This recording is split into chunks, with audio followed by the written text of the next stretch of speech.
एक हरे भरे जंगल में एक नटखट बंदर रहता था जिसका नाम था मीको। मीको को पेड़ों से झूलना बहुत पसंद था। उसकी हंसी जंगल में गूंजती रहती थी। बारिश का मौसम आ गया था और आम के पेड़ पके रसीले आमों से लदे हुए थे। मीको को मीठे आम बहुत पसंद थे, लेकिन उसकी एक शरारती आदत थी। उसे आम के बीज और छिलके दूसरे जानवरों पर फेंकना बहुत अच्छा लगता था।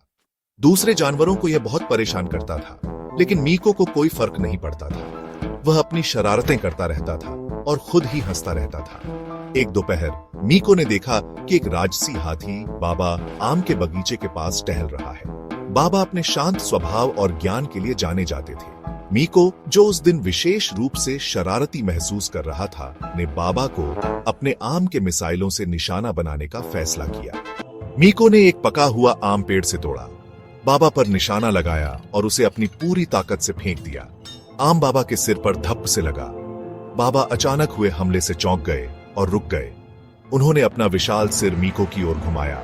उनकी आंखें गुस्से से भर गईं। बाबा ऐसे अपमान के आदी नहीं थे। मीको की इस हरकत को देखकर दूसरे जानवर हांफने लगे और भाग गए। मीको अपनी शरारत की गंभीरता को समझकर डर के मारे कांपने लगा। बाबा की सूंड बिजली की गति से निकली, मीको की छोटी सी कमर के चारों ओर लिपट गई और उसे हवा में ऊपर उठा लिया। मीको बहुत डर गया था। वह जमीन से इतना ऊपर कभी नहीं गया था। उसकी आंखों में आंसू आ गए।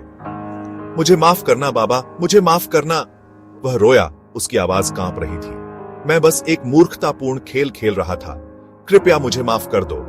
बाबा ने मीको को गौर से देखा। वह छोटे बंदर की आंखों में सच्चा पछतावा देख सकते थे।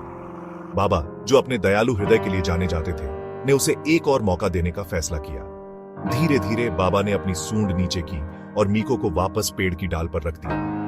बाबा ने गहरी और गूंजती आवाज में कहा, मीको, दूसरों के साथ बुरा व्यवहार करना सही नहीं है।